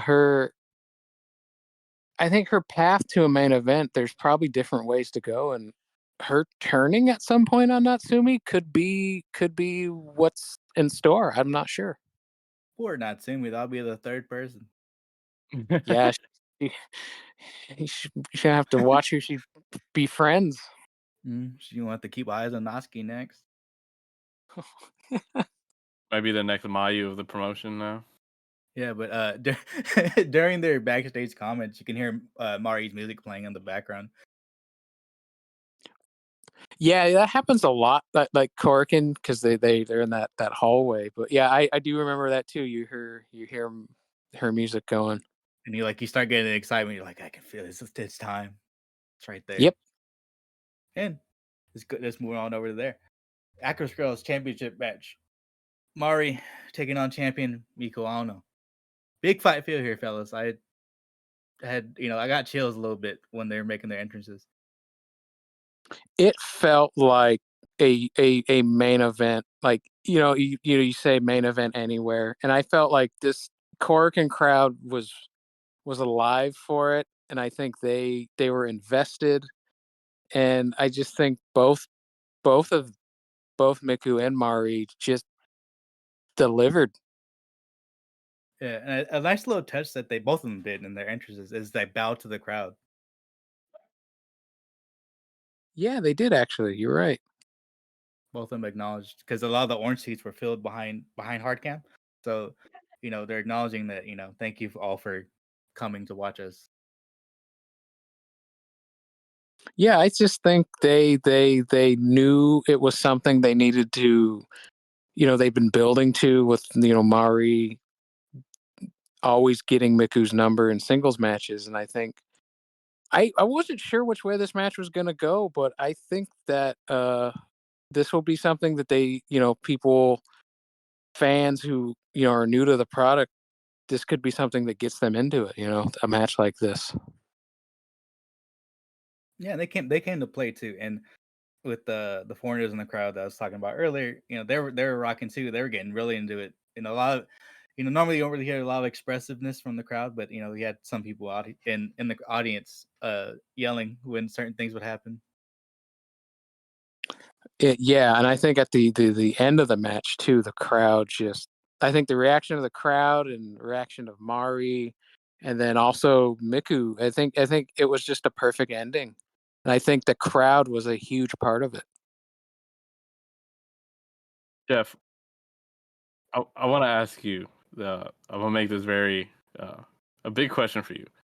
Why this match? Why do you think for fans that have maybe jumped on in the last year or two, why do you think this match means so much to us?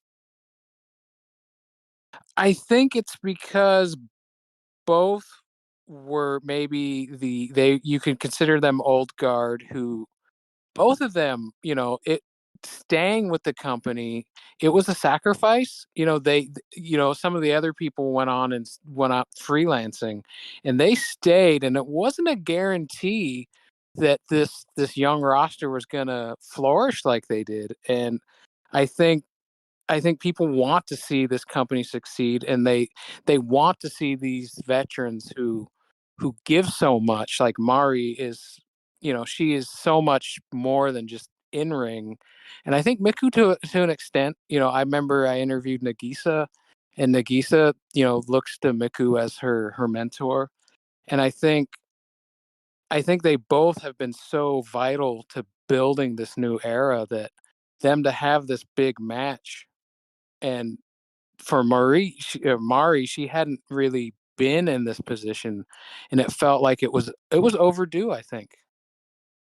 Very much overdue. This is her first championship ever. Yeah, it's correct. You're right. Yeah, Never won anything. Um, but yeah, this match, I don't want to give too much of it away. I think everybody should go watch it. If you're interested in getting into the promotion, definitely watch this match. It's But on they let YouTube. It's on YouTube now, as of al- like 5 minutes ago. already. But yeah, It's- they go ahead, Jeff. Sorry. oh, I was gonna say that's a great idea because they do that a lot when a Mhm. match starts to get buzz. They're pretty smart at getting that stuff out there, and Yeah, I think this is one that needs to be seen. I think you can go into this match cold and not know the backstory, and they're so good in the ring, and the crowd was so hot that you'll appreciate it. But if you do, maybe if you're a new fan and do a little research, you'll see this was a special moment for this company. it definitely was special. And they light each other up with kicks. I was gonna say too, as you were saying, they're very smart about it. Even back when Poi and Anna were doing their stuff in Stardom, they're uploading their matches. Like they uploaded Saori's match with Julia. They upload the beginning tag because they Stardom ran it because of him because of retirement. Like they have their finger on the pulse of what's going on around them. Yeah, and they have that archive, and they're not afraid to dip into it and say, "Look, we had these people in the past." Hmm. Yeah, Yeah, I think one of the two of the big moments in this match is there's an exploder on the floor, which crazy. that was a thud that scared me. Yeah, that was. I mean, they're going full bore in this match. They weren't Yeah. holding back. When when Miku caught her leg, I was like, "Say your prayers." Yeah, And then obviously Miku throwing her San Hansen lariat from behind.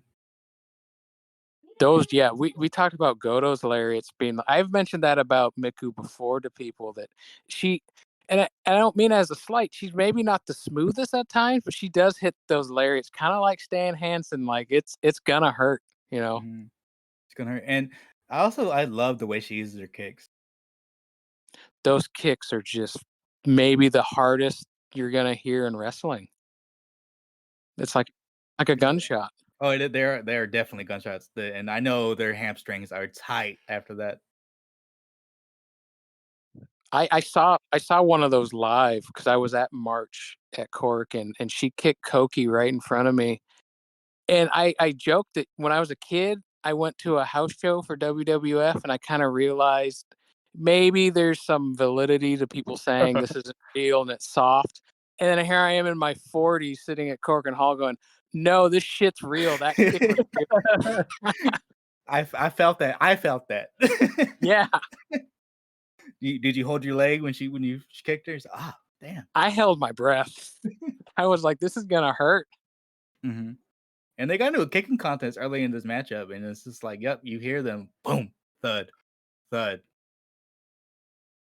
Yeah, they both are hard strikers. Yeah, in terms of like them not calling this wrestling, or you know how it is, um, they aim for the greatest sound spots, like the kicks. They're like throwing them towards the like thigh and shin, and the like it's like incredible that they, especially like Miku having like the moveset like this, where she's throwing the lariats, the kicks. She's got the drop kick. She has the suplexes. She's got it all.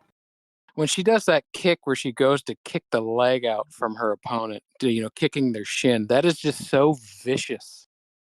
That is it reminds me of like a shoot fight, like a real fight. like you're saying, because they are an entertainment group as they call themselves, but that's as real as it gets. I think those kicks. Some of them are thunderous, like that buzzsaw Mari hit. Yes. That rang through Korakuen. And then the ending stretch of this match was beautiful. Mari kicking out of the Styles Clash, which I think only two people have done, if I'm not mistaken. Act was one of them, and did Asahi kick out of it? I think Asahi kicked out of it. It might have been them too, yeah. I think she pinned Asahi with it. I remember she won. She beat one of her defenses was with the Styles Clash. I think she beat Act with it. I think that's maybe when she debuted it. I think Act was pinned with it, and Asahi kicked out of it. I don't know. There's been so many matches, it's hard to remember everything. And much like Danielson when he first got into AEW, Miku during her reign used a multitude of finishes to her matches. She didn't just stick to one move to end matches. Yeah, I think that's cool with her. She has multiple, so you don't feel like it's the pattern match. Some people, I remember over the years have complained, like with Okada. Okada has his moves he has to hit before the match ends. I think Miku, it's cool because you don't know what's going to be the finish. Because look at the match before this, the defense against Maru. She won with a backdrop suplex. Yes.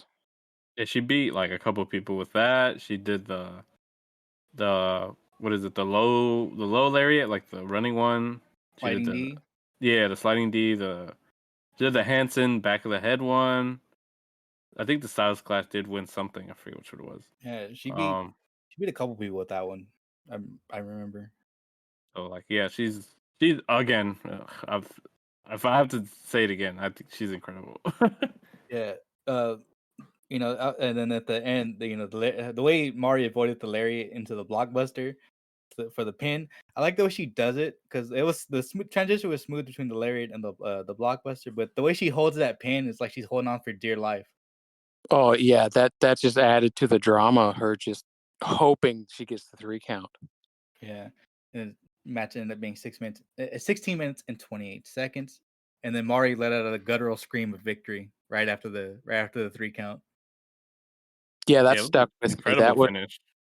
Yeah, it was beautiful. I think really you could see like as from the post match when Mari's talking into her post match comments in the backstage area. You can see it slowly just setting into her. I don't think it fully hit her until later on that she's the champion now. Yeah, I think it was. I'm sure it was a lot for her to take in because she'd been not the spotlight, and then to have it on and win at Korakuen Hall, win a championship. Not a lot of wrestlers, I think, over the years can say that they have won a title at Korakuen, and I don't know if that means. I would assume that means a lot to her. I don't know. Yeah, because I started to think during her speech because she started getting choked up and she wasn't really able to talk. I don't think it kind of made me realize maybe she never really thought that she would ever become a champion. It's possible, that she maybe thought that her role was going to just be the player coach and all the behind the scenes stuff, but they believed in her and they put the title on her, and it's well deserved. Yeah, for good reason. As I said earlier, she is the face, and now she runs the place. Yeah, and you can see it too. Very, very well done here. As she's talking, you can see the realization slowly set in Miku's face in the background. yeah. I thought Miku sold the loss like it meant everything to her to hold that title, and it just destroyed her to lose it. I thought was just perfect on her part, selling the loss. Mm-hmm. They do acknowledge each other at the end. They hug and they bow. Miku laments that she apologizes to the crowd essentially for losing the championship. Yeah, I was I was pretty sad, like just watching her because it was like sad. Again, I've said it a million times. I think she's been one of the greatest champions in 2023. Just performance wise, incredible aura, vibe, everything, all those words. You look at her and you think, how can you not think she's just like the ace and just like the top star? So I'm glad they finally gave us this, and just sad to see it end for Miku. Yeah, I think she's been one of my she's probably been my favorite wrestler for a few years now, and I wasn't sure how long the title reign was gonna be. I could have seen it, maybe being like, an all-time record-setting run, but I think her run was strong enough where there's no shame in losing when she did, like, 9 months in or whatever. I think she had a strong run that I think people were gonna look back on and go, "I missed it at the beginning when she was there with the title," but, they're gonna look back and realize she is a classic champion in every sense of the way, Mhm. the fighting champion. She was the perfect person to establish this championship. Oh, 100%. I agree Yeah. with that. It's gonna be this run is gonna be looked up upon, looked back upon just how we look back on Miyuki's run with the belt. Oh, exactly. I think there's a lot of parallels there. It's just someone you can build, put a company on the back of, and um, she carried herself like a proud fighting champion, and I think that that's a classic template that you can never go wrong with. And with how good she is and what she's done the past 2 years, I wouldn't be surprised if they do a tag team tournament for the titles that she wins that as well. Oh, 100%. That yeah, she definitely I think anytime they decide to bring out the title, she will be probably the odds-on favorite to be, the champ for, the inaugural champ too of that. Yeah. Um, During the backstage comments, as we wrap it up here for these shows, you could see this more and more Mari, like she's the emotion setting in on her face. Like those are real tears. Like she's actually crying while trying to speak to the interviewer. Yeah, you could tell it meant a lot. Like she isn't someone who was just like, Mhm. it's just a job to her. I think she understood that they believed in her, and I think she understands what it means now to be champion, what it's gonna mean going forward too. And she got to see uh Miku, what Miku's done with it. And also too, it might have felt honestly like a thank you to her from not only the promotion and Sakaguchi, but the other girls as well. Like, thank you for helping us. Now it's your turn.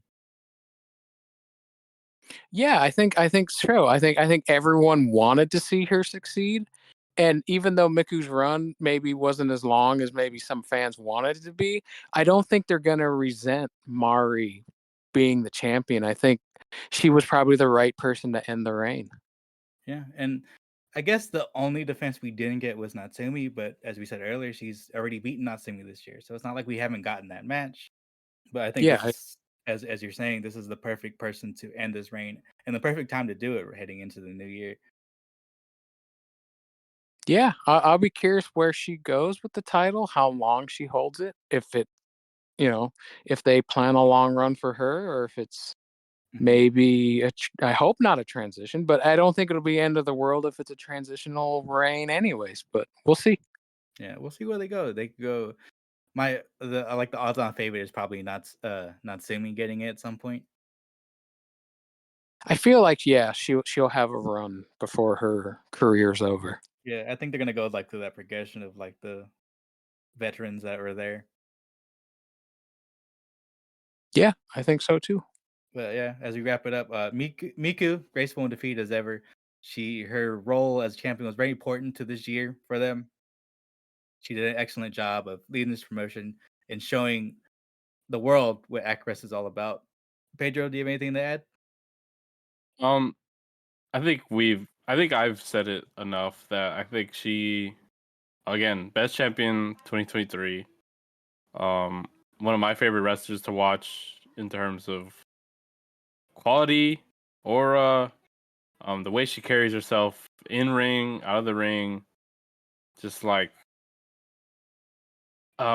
every a lot of champions in 2023 overall in wrestling were kind of on the weak side, like in terms of just like not having an actual reign to really grasp upon. So when I watched her, I think she tried to use every aspect she could to be like, hey, this is my company, this is my belt, this is how I'm gonna wrestle, and this is how I'm gonna win and carry uh like the match, the company, everything. Like the way she did everything was just perfect. Um, and I think she should be an example of what the future champions and honestly Joshi, uh, maybe Joshi rookies and youngsters should probably look upon reigns like this and look at her as like um just a big example of what you should do as a champion or like anyone that wants to carry themselves highly, because she put over people, she gave people wins when they kind of didn't have to, she teamed up with people, she gave spotlight when she had to, she she just did everything right, and I think she's someone I hope sticks to getting some spotlight in the year, because again I think she's incredible. Yeah, 100%. Yeah, I agree. She, like I said, she's been probably my favorite wrestler for the last few years. And I think she has that. I mean, even without the title now, I think she's going to still be a very important part to this company. Yeah, I just want to add real quick that as we're talking about the example she set. I mean, look at Asahi for example. Like she came over because of Miku. That's the person she wanted to wrestle was Miku. She left Ice Ribbon only because of what was going on there, but the fact that she really just wanted to be around Miku. Yeah, she carries herself in that traditional, even back, you could go back years, when I was a kid in the 80s, it was like the champion was the top of a promotion, but it was like it felt like just getting a title shot against Miku was like how in the old days where it's like if you have that on your resume to say, I had a title shot, that could be your career. And I think she brought back some of that old school feel, the champion who just enhances everything that she's around. Hmm. And she 100% didn't have to do anything with the Great Asako, but she put it over. she made it like no, I wouldn't say she made it 100%, but she helped Asako lean into that character. Yeah, she could have just been like, "Look, I'm the top here. I'm the champion. I don't need to be around comedy." But I think her being so serious and then kind of just being bewildered by this lunatic Asako, I thought, Mhm. yeah, it was great. It was Yeah. definitely great. Yeah, and I like the point you made about, just bringing some of that luster back to, just being able to face the champion, meaning a lot to a lot of these girls. And, her help, she's the first champion, obviously, of this new regime, but the title's lineage still goes back to, as we said earlier, the previous champions. But, her basically establishing this prestige that this belt has already, she's with the first champion, but this belt already has like a very uh, high prestige around it. Yeah, and I think that it was a simple formula, but I think it's one that has always worked. I mean, it's similar to like, Bruno San Martino even, just the fighting champion that it's an honor to just be across the ring from them with the title on the line. Mhm. And then whoever beats them obviously gets a huge amount of credibility. Oh, of course. Yes. Yeah, I think that'll wrap up our review for their run of shows and the Korakuen for Actwres Girls. This is their end of the year. Actwres Girls is end of 2023, a strong year. I hope they can continue to grow, and I hope they continue their momentum in 2024. Thank you, gentlemen, for joining me. Pedro, do you have your plugs? Um, so we have an outlet episode coming out sometime next week. It will be me, Belkich, and Sonata. Yes, We sir. probably will talk on Actors Goes and get Belkich's input on the shows. I think we won't do like a full review, but we definitely will get his take. He also has his own podcast, Actwres Stage. So if you want to hear more, you can you can go hear our show, his show, this show. We're trying to spread more Actwres love as much as we can. Yeah. Follow me on Twitter, @Pedro99. Thank you so much, Jeff. I think you add a lot to the world of Actwres, and we all see like you're very much an important part of helping others and getting the word out there also. So thank you so much. Oh, it's my pleasure to be here, and I just enjoy talking about the company and writing about it because I think there are more people paying attention now, but I think there's more fans out there for that should probably discover this company and find that there's a young roster that is just growing by the day. Yeah, for sure. Yeah. Thank you so much for coming on, Jeff. I appreciate it, and I will. I plan on continuing to cover the company, and I actually will be going to Japan in middle of February, and I hopefully will be doing some live attendance too. So I Ooh, look forward to that. And I Awesome. will be going to. I don't think it's a secret. I'm friends with Yumi Agawa, the ring announcer, and I will be going to her stage play February 17th. So maybe something cool will come of that. That I'll be writing about. We'll see. Amazing. Glad to hear that things are looking up in the world of Actwres for you. Yes. I'm looking forward to having you on again. I hope this continues. Yeah. No, no Please, problem. if you have any other plugs you would like to join, if you would like to throw in here, the floor is Uh, yours. I do music as well. I have a band camp. It's Jeff Brown 1 at whatever.bandcamp.com or whatever. You can check out some of my music that I do because I try to include my artist being an artist. That's kind of my worldview looking at wrestling. I don't do star ratings. I do more impressions of matches than full reviews. So I think, yeah, you can check out my music and keep checking out my writing. I appreciate it. It was great to be here. Thank you everybody for listening, and we'll catch you guys next time.